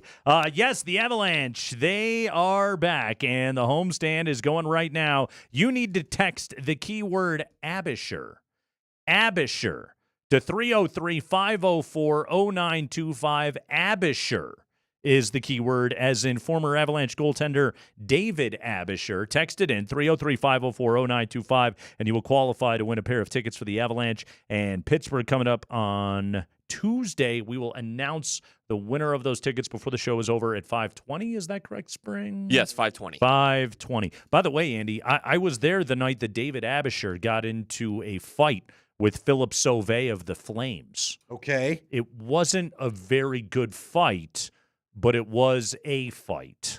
I kind of remember that now. There was an Abby chant going on in the crowd. We love any goalie fight. We do. The goalies don't really chuck the knucks a lot. They didn't really punch each other. They just sort of wrestled around, but people still appreciated the effort put up there by David Abisher. David Abisher, text the keyword Abisher, but you got to spell it correctly, 303-504-0925, and you will be entered to win tickets for the Avalanche and Pittsburgh coming up here on Tuesday. We got the Nuggets in action this evening. They will take on the Milwaukee Bucks. Andy, I know it's not shocking to you, but Nikola Jokic has a pretty good history against the Bucks. We'll tell you about that coming up next.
Thanks again, Logan O'Connor. He joined us on the Ramos Law Hotline. Car accident, you need Ramos Law, medical doctor and attorney. Visit ramoslaw.com. Great conversation. Nice of OC to join us here on the program. We thoroughly enjoyed that conversation. Good man there. Glad to see him get off the schneid, as they'd say. Got a big goal last night. Good to see a lot of those goals go in late last night. I know there was a lot of highlights towards the end, but you had a lot of guys that I think just needed to feel the puck go in, as they say. So hopefully, let's open the floodgates. Did you like me getting the chalkboard out and talking power play and kills with him right there? Yeah, you were like Jared Bednar when you lean over the bench and you got the grease board going. Totally, man. Should we turn that thing behind you into a grease board, digital grease board? I was Kurt Russell with my marker drawn on the glass right there. Yeah, that's, again, like if you want to talk hardcore hockey strategy, everyone knows. You're Pepe Letuc, who I was saying. I'm That's your who guy. we needed. I am your guy. You're the French Vince Lombardi. We are going to announce the winner of the Avalanche tickets for Tuesday against Pittsburgh coming up here at 5:20. We have got the 5 biggest stories of the day coming up at 5 o'clock. But Andy, I want to take you back a little bit right here. Okay, we're going into the Wayback Machine. You ready for this? Do it. February 3rd. 2017. February 3rd, 2017. All right? The Denver Nuggets played the Milwaukee Bucks that night at the then Pepsi Center in Denver, Colorado. Notable because while the great Giannis Antetokounmpo had himself a pretty good night that night, 23 points, 8 rebounds, and 5 assists, a doughy young Serbian by the name of Nikola Jokic that night, Andy, 20 points, 12 rebounds, and 11 assists. You know why that was notable? His first triple-double. First career TD right there for Nikola Jokic. He did it against Milwaukee. How about this for a quote from Michael Malone after the game? This will be the first of many triple-doubles. Oh, prophetic. Good stuff right there. From Michael Malone. Knows his buckets, turns out. That's Michael Malone, noted basketball knower. He's like me talking power plays. The first triple-double came against Giannis and the Bucks. In 16 career games against Milwaukee, Joker has 6 triple-doubles. That's 38% of his matchups with the Bucks. That percentage tied with New Orleans for the highest percentage of games with a triple-double against a single opponent. Is there a team he hasn't had a triple-double against? Ooh, great question. Maybe one of the Eastern teams he only sees a couple times a year? That feels like a question for Dan Hyatt Dan Hyatt, if tomorrow you're listening. Here on the show. So the most against the Bucks. Also. Why do you think that is? Do they play a certain style of defense? Has Giannis been there the whole time? He's just good against his game? I mean, why the Bucks? I think the chance to go up against his European counterpart right there. Maybe he gets a little more fiery for it, a little saltier. Gets the haircut. 2018 game when Joker had the triple-double in 14 minutes and 33 seconds, that was also in Milwaukee. He loves a good beer and a schnitzel. He does. I think he does. Joker, judging by his appearance when he was a younger player in the NBA, he likes heavy food. Right. Yeah. I think he identifies with the fine people of Wisconsin a little bit. I think that's what we're finding out. Serbia is the Wisconsin of Europe. Boom. There it is. It's just that simple. They like horses. How about this also? So Giannis, both Joker and Giannis, 30 years of age. I think Giannis is like 2 months older than Jokic. Okay. So Giannis was drafted a year before Joker. 2013 draft, he went 15th overall. 15th. By the way, do you remember Tim Connolly telling us that he was, and I think Connolly was still with New Orleans at the time, but he called Giannis's agent and told him, if you stop working out now, I promise I'll take your guy in the second round. And his agent told him to go bleep himself. Yeah. No thanks, pal. No, I think I'm going to have him keep working out. We're going to try to climb that. Yeah, and he ended up going 15th overall to Milwaukee. That was Hold on. Why did Tim think that would stop him? The second round? That feels a little like must have worked. I'll give you $5 for X. It must have worked some. No, I'm going to try to get more than $5, bro. It had to have worked somewhere, I suppose. Anthony Bennett was the number 1 overall pick in that draft. That was a terrible draft. Oh, that's a terrible draft. All right, who was the top pick in Joker's draft? See, now you got all sorts of thoughts spinning in my head. Andrew Wiggins went number 1 overall out of Kansas. Andrew Wiggins. Ooh, see, this isn't who's been like a good NBA player. I know. Certainly, Anthony Bennett's like an all-time bust. Here's the thing, but man. Wiggins is a good player. When you're talking about Joker going in the second round, that's got to hurt a lot of people. This isn't you passed on Michael Jordan for Clyde Drexler or whatever it was. It was Olajuwon. Olajuwon. Yeah. Okay. That's an MVP and a two-time title winner. You did all right still with Olajuwon. Yeah. You would have rather had Joker or Jordan, but you got Olajuwon. How many teams got nothing out of either pick and the Nuggets got Joker? So in Jokic's draft, Jabari Parker went 2 out of Duke.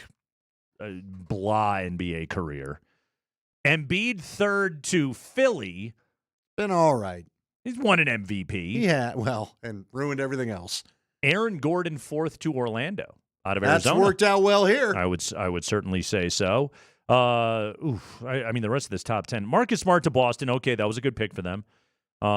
Julius Randle, 7th. He was drafted initially by the Lakers before, bouncing around the NBA, and he's in Minnesota now. God, the lottery was blah. That was the same draft, Andy, that the Nuggets traded the McDermott pick for Nurk and Gary Harris, which was a very good pick. But you scroll down, this is not a good draft. Joker at 41. Incredible. The Giannis draft also was puke. The only all-star that was taken above Giannis was Victor Oladipo at 2. Rudy Gobert was initially drafted by Denver, immediately traded to Utah at 27 overall in that draft. But again, that's mostly a puke draft too. Mm-hmm. KCP went 8th to Detroit in that draft. That's all another one that worked out for the Nuggets. Yeah. Can we take a quick moment? You may. R.I.P. Del Taco. Now, I can't tell you every late night that I rolled into a Del Taco, but for the last couple of years, for some reason, get a hankering for just a taco. Yeah. I don't mind 3 of the Del Tacos. No. And a little sour cream. Always open? They're all shut down. Now I feel like we need to go home the route. I almost don't believe it. I feel like I got to drive by the one off Quebec just to witness. Is it really gone? Anytime I have been coming home from a game late and I rolled past the one over on Union. It's a real easy stop there, Nate Kreckman. Long drive-through belly. line. I thought Del Taco was doing great. Little did I know. R.I.P. Del Taco. What is Birdo gonna? How's he gonna replace 7 of his meals every single week now without hits the Del rotation? Taco? Mark's like, what are you asking me? I feel like I have seen Birdo stroll in with as many a Del Taco bag as any other logo that he comes rolling in here with. This is really that's who to pour one out for today, Mark Birdo. Mm-hmm. Sorry, Birdo. Yeah, how many late West Coast games has that guy wrapped up a post game show and just beelined for the Del Taco? Give me a little DT. Oh, it's sad. That's sad. Pour one out.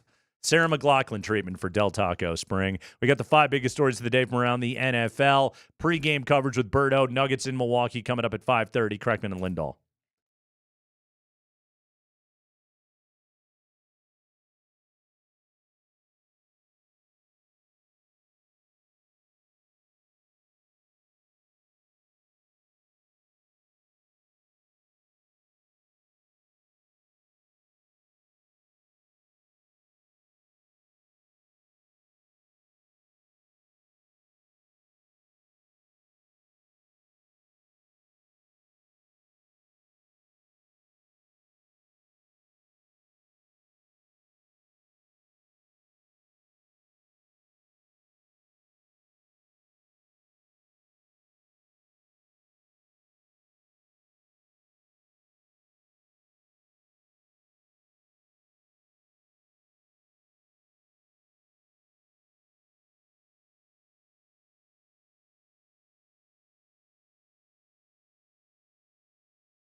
Oh, hopefully you've been qualifying all day long for Avalanche tickets. They take on Pittsburgh on Tuesday. We're giving away a pair of tickets for that game at 5:20. You've been texting in the keywords. We went with Budai and Abisher. Budai and Abisher. We could have went with Mark Denis. We could have, yes. We went with a couple of rando mid-aughts Avalanche goaltenders who actually were perfectly fine Avalanche goaltenders. That's what we choose to go with today. Avalanche, 5 more games on the homestand. Logan O'Connor was with us last hour. Logan O'Connor. If you missed it, altitudesportsradio.com. I know Alan Roach is going to be checking that out for sure. Right now, it's time for football news here on the Kreckman and Lindahl show. Spring, what do you got? Let's find out in the High Five, brought to you by Bet365. Whatever the moment, it is never ordinary at Bet365. So reports today are that Travis Hunter will not work out at the scouting combine, but he did talk to the media, and he talked about potentially he wants to play both sides of the ball in the NFL. So let's hear a couple of quick cuts from Travis Hunter. First off, what are teams telling him about which side of the ball he should play on? I did some meetings at receiver, did some meetings at DB, so it's still up in the air. Okay, so it's kind of split down the middle. What would his sales pitch be to teams for advocating for himself to play both sides of the ball? They say nobody has ever done it for real the way I do it, but I tell them that I'm just different. I'm a different person. Cool. The NFL teams are going to like that. They're going to want to hear you coming in and being confident, being brash, believing in your abilities. Wouldn't you be disappointed if you brought Travis Hunter in for an interview and he was like, I don't know, guys, I think I can only play on one side of the ball. Yeah, sounds tough. Yeah, I want a guy talking about, no, I want to make history. I want to do something that has never been done before. I believe in myself that much. Oh, what I love about him is he wants to play every play of the game legit. Yeah. Like he does. He fights. I've seen him where he's been yelling at guys on the sideline, get me back in there. I don't want to be over here. Even if he got dinged up, don't look at me. I want to go back out there and play. Like he wants to play every play of a football game. He'd probably go play kick coverage if you let him. Here's my question for you. If a team sees him as a DB, like which position gets him drafted higher? You know what I mean? Yeah. Because I think he's a better DB. Fields Yates joined us on Tuesday. He thinks he's a better receiver. This thing's going to go on forever. What's cool is you can use him at both. It doesn't really matter. Sure. But what would actually get him drafted higher? You know what? And I can't believe we haven't asked Legwald about this. Put a pin in this so I remember to ask him about this tomorrow. Is Travis Hunter on NFL teams' draft boards twice? Right. Do you know what I'm saying? Yes. Like maybe their number 1 prospect is Travis Hunter corner, and maybe their number 3 prospect is Travis Hunter receiver. And no matter where they could virtually look at it and just say, okay, well, this guy is gone, but we have Travis Hunter corner still available to us on the board. We'll take him right there. Well, and for people because that he's wonder, kind of 2 players. If you wonder why does it matter, if you need, like again, do you want Abdul Carter because he's a pass rusher over a receiver? What do you value at the number 1 number or even the top 5 type picks? Our number 3 prospect is Travis Hunter receiver. Our number 7 prospect is Travis Hunter corner. Whatever it may be. Is that how you would list him? When was the last time? And see, it's been so skewed because the quarterbacks have all been getting overdrafted. Mm-hmm. But I'm trying to remember who was you had Malik Neighbors going number 3 or 4 last year, right, to the Giants? Yeah. So there's a receiver. The top corner didn't go till when? Now, again, I think Travis Hunter is a different type of corner than anybody that's come out in recent years. But I feel like, didn't the Seattle, with that last of the Russ picks, take a corner? Didn't they take? Who did they take? Was it Weatherspoon that they took, I want to say? From Illinois. Yeah. So, and what was that, 5 or 6 that they got from the Broncos with the second first-round Russ pick? Yeah. So, highest corner last year was Quinyon Mitchell to the Eagles at 22. I would say that worked out for those guys. Mm-hmm. Wow, at 22? Yeah, Detroit got Terrion Arnold at 24. let's see, where did my guy Kool-Aid get drafted last year? Didn't he fall to the second? 41. He got taken by Minnesota. Cooper DeJean of the Eagles fame Also as working well. out okay. Yeah, I would say pick 6 in the Super Bowl. That's pretty good. He went one pick above at number 40. Yeah, last year there was not that clear-cut star corner. Plus last year everybody was, so hot for quarterbacks. So maybe Travis needs to push himself as a receiver if he wants to go top 5. Go ahead, Spring. High five. All right, we got Kansas City Chiefs news. They're going to franchise tag guard Trey Smith. He's 25 years old. He was a 6th-round pick in 2021 and has become one of the league's top guards. Also, Travis Kelce texted Pat McAfee today, and he said that he is definitely going to come back this season for the Chiefs. So he feels better than he did on his podcast 2 weeks ago or whatever. Said, I'm not going out like that. Yeah, okay. We've talked about this time and time again. When you talk to these guys immediately after the season ends, their emotional tank is so drained. Give them a minute and they start to feel like themselves again. The Trey Smith thing is interesting, and I heard a conversation about this recently on an NFL Insiders podcast they were talking about Trey Smith was a guy that Kansas City perhaps viewed as somebody that they weren't going to pay in season. And then the way things ended, it was like, oh, wait, we can't let that guy leave our team. We need every good offensive lineman we can find. We're hanging on to Trey Smith. Like, that one game did wonders for his value. This might be why ownership gets the low grades there all the time, right. The front office and all that stuff, because didn't they kind of have this going on with Chris Jones? Well, we don't know. We'll wait till after the year. And all Chris Jones does is he's way too valuable to let go. He'll be a top free agent if you let him go. Right. So I'm not sad about it. But, yeah, this is something where Kansas City seems to do this quite often. And you pointed it out. Now he's clearly their best player. You cannot let him leave that offensive line. Yeah, reports indicate Kansas City wants to sign him to a long-term deal. It's not like L'Jarius Sneed. I don't think they're trading him like they did last year. Go ahead, Spring. High five. All right, let's hear from the new head coach of the Dallas Cowboys, Brian Schottenheimer. Shotty shots. He was asked about Ashton Genty and how much he wants to lean on the run game as head coach of the Cowboys. 2 cuts here. First, Schottenheimer on the run game. I think offensively you try to build it, based on what your guys do well. I got in trouble for letting Russ cook a little bit back in Seattle. But some people got the joke, some people didn't. But no, again, at the end of the day, you have to be able to run the football. Hold on, real quick. What was the joke to get right there? Like, Pete Carroll very publicly made it a point of knock it off. Yeah. Yeah. We saw Russ cook here. We get it here. Yeah. Mm-hmm. And on Genty. On Genty? Yeah. Again, just early in the process. Seeing a lot of his highlights late at night from the West Coast. Uh-oh. All right, we look for little signs. Will a coach be better or worse than you thought? He just Vance Joseph that thing. I lost some confidence in Dallas right there.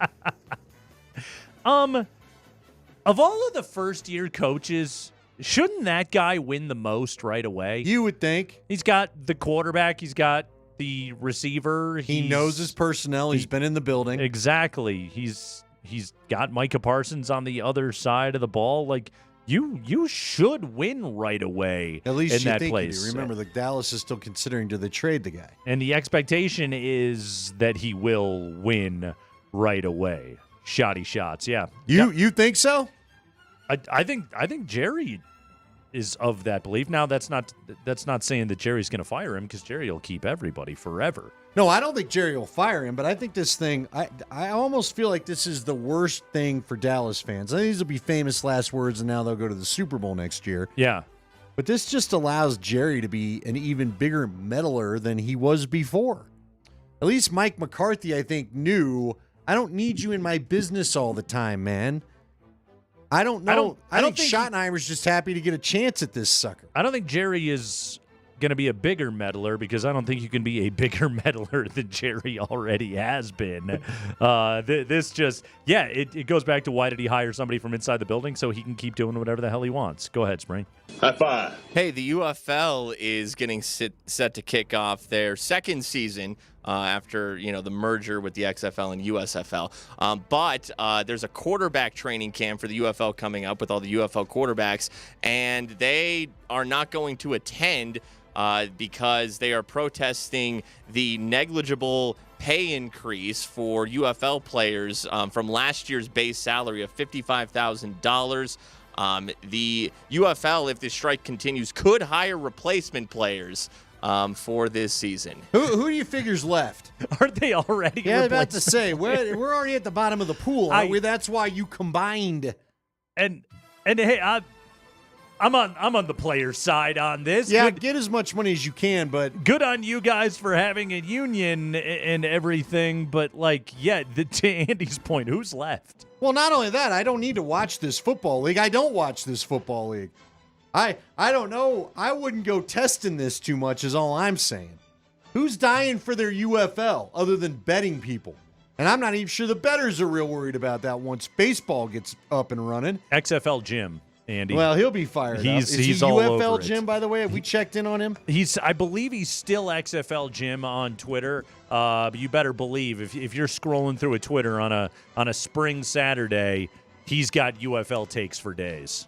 Oh, we got a little breaking news. Ooh, break it! Hey, for me. Spring. Although, break it. Breaking news. Break it.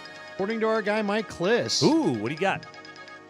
Ashton Genty did his very first interview on Wednesday night. Can you guess the team that it was? Well, if Mike Kliss is reporting it, I'm guessing it's the Broncos. Boom!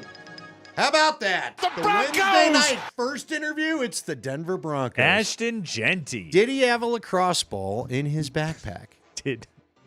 And would that require them to then trade for the services? Isn't that a good indicator of how good your agent is if they give you the briefing before you interview with Denver? Hey, man, if you have anything not football related in your backpack, get it out of there. Lose okay? the Maxim and get stealing streets. What is Steel and Streets? Aren't they one of the, or Street and Steel? I don't know what they are. They're one of those football publications. Street and Smiths? Street and Smiths. There you go. Get a Lindy's, an Athlon. Whatever. Just get you a fantasy football thing, a lacrosse ball to work your foot out. Got to have that lacrosse ball. Yeah. By the way, how is Bo doing since his transverse process fracture surgeries? There was an update. I meant to read it. I forgot to go back to do it. we had.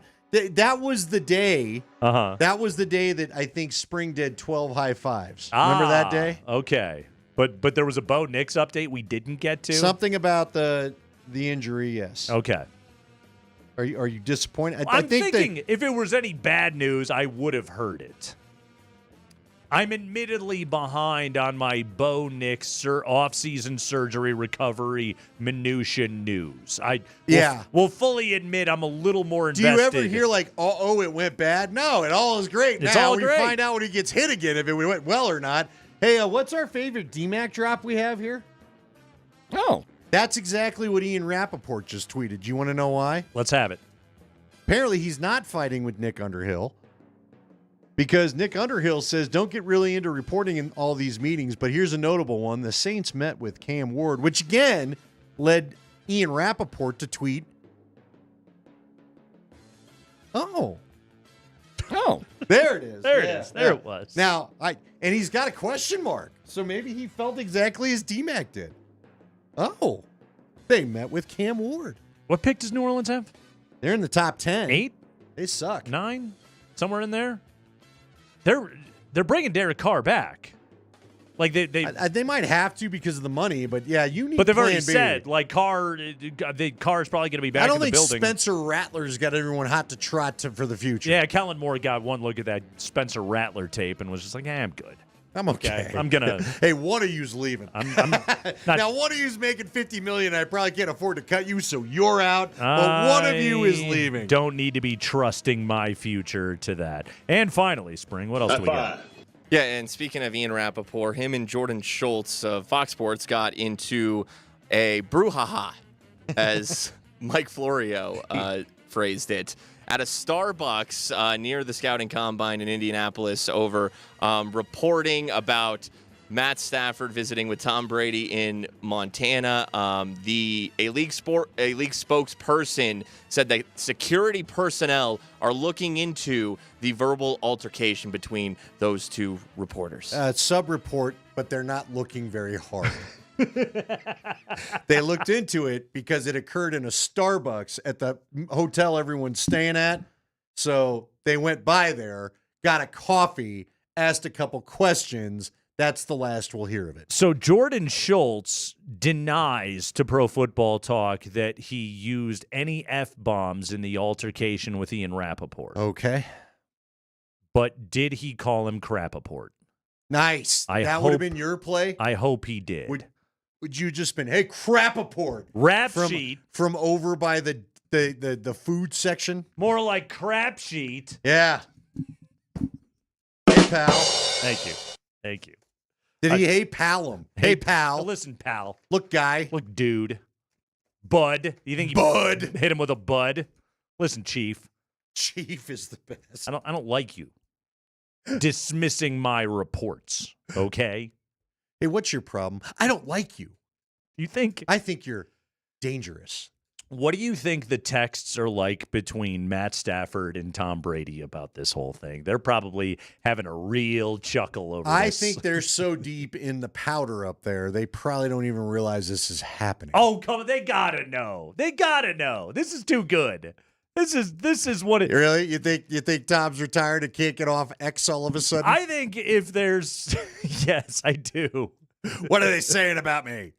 If there's one thing we know about pro athletes and their egos, they love reading stuff about themselves. Do you want to know why I think I know why Matt Stafford knows about this? Why? Because I'm sure Kelly Stafford is telling him. She's all over it. She's on every podcast. She'll probably be on a podcast about the incident in the next week. That would be my guess. Besides Jay Glazer, is there another scoopster in pro sports that would intimidate you? Like if you had an angry Ken Rosenthal storming up to you with his bow tie. Nope. What if I'm probably snapping that What thing. if he removed his glasses Don't very care, quickly? Not worried. What if Shams? What if Shams and his perfectly coiffed hair and halting delivery in his Sports Center hits? What if Shams came directly How big up a boy to you? are you? I have no idea. I've never seen Shams in person. I don't either. Yeah. But still probably know you're a little skinny. Is this why Woj got out of the game? Because he knew this is getting a little too heated in here. Right. Yeah. No. That's what I worry about. Mm-hmm. No. What about Buster Olney? No. Would you mess with what about a Jeff Passan? No. He does have a Rage Against the Machine record behind him on Sports Center. No. So you know not he's Pelissero, angry. No. No, none not of these Garofalo, guys no. intimidate you. No. What about a salty Diana Rossini? Yeah, maybe. Okay. Maybe. Now beware. Now all of a sudden. The scoopsters. They'll get after you. I'm trying to think if there is a large, John Clayton was not a small guy. He was tall. He was very deceiving from the headshot. He was constantly. That thing kind of grew as it went out. Yeah, he had a little of a potato head vibe going on with that thing. As Spring, do you got a ticket winner for us? I do. Okay, who is the winner of our pair of tickets to see the Avalanche take on the Pittsburgh Penguins? Sidney Crosby coming to town here on Tuesday. Can I get a drum roll, please? This is for Avalanche and Pittsburgh. By the way, Andy, speaking of Pittsburgh, Mario Lemieux, 6 Art Ross trophies. Jaromir Jagr, 5 Art Rosses. As McKinnon goes for the first Art Ross of his career. Spring, who wins the tickets? Our winner is Salvador Nunez. Salvador Nunez! Uncle Sal! Congratulations, Salvador Nunez! You are going to see the Avalanche and the Pens Tuesday against Pittsburgh, as I just said. Hey! We all do. Done this read too many times today.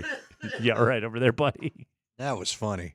Well, you don't ever do that. Like, I don't think you've literally ever done that. You've never talked yourself into that corner. I'm so tired. I didn't know the Penguins were facing Pittsburgh. Thanks, Nate. The Avalanche take on Minnesota, Pittsburgh, Toronto, and more on the homestand. The and more are San Jose and Chicago, by the way. But text nothing. Text nothing right now.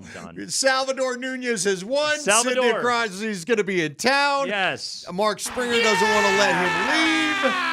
It all works out. Let me ask you a question before we get out of here ahead of Nuggets and Bucks that I already know your answer to. Zeke Naji is having himself a nice February, right? Yep. 7 points a game. He's shooting 57% from the field. He's playing really well. He's averaging 1.4 blocks per game. Excellent job right there by Zeke Naji. This is the time on the NBA calendar where most teams start to compress the rotation, shrink the rotation. Let's find our playoff 8. What do you think? What if Michael Malone said, I'm going to go the opposite way. I know my playoff 8. Let's get Jalen Pickett some more minutes. Let's keep Zeke in this rotation when Peyton Watson returns. What if there was a world where Michael Malone, and I already know he would never do it, but said, let's go 10-man rotation in the month of March? Yeah, I'm in. Yeah. You've got Jamal that's had the weird health, which it looks like he's passed, but let's not screw that up again. You've got Aaron Gordon, who we've been told the calf is just going to be a thing till this season's over. And we don't want Joker looking like he did, dead tired against Minnesota. So I am in. Expand. You said it perfectly. Expand. You've got your playoff rotation down. You know what, too? And again, like, will Michael Malone heed any of this advice? My guess would be no, he won't. But by doing so, like giving Pickett more minutes, giving DJ, and I think he's kind of the ninth part of this rotation as it stands right now. But Zeke, Pickett, Russ, Strother, DJ, P-Watt eventually when he recovers. But also, like, when these guys play, you get more information about them. And if you need spot minutes in a rotation, hey, I need you to go up and down the floor 4 or 5 times. Yeah. You know you could get value out of those players. Reggie Jackson's done that a couple times. We weren't planning on playing him, but now we need to. The other thing I'd point out there is if you are looking to free up cap space to quit with the apron talk, if these guys play well over the month of March, you might have a trade partner. Hey, that's not a bad idea either. What if there was a world where anybody wanted to trade for any of the Nuggets pieces? Nuggets take on the Bucks in Milwaukee. Coming up next, Berto's got your pre-game coverage. Pour one out for Mark Bertinoli, having to live in a world without Del Taco. We weep for our buddy Berto. Mark Bertinoli. But pre-game coverage coming up here in just a moment. We are back tomorrow at 3 o'clock for a Ska Friday here on the Kreckman and Lindahl show. We have got a lot of good stuff planned for you. Obviously, we'll be talking about Denver and Milwaukee tonight and getting you ready for the Avalanche taking on the stupid Minnesota Wild. So make sure you keep it right here on Altitude Sports Radio. Joker and the Nuggets are on your airwaves with Kaz on the call coming up next.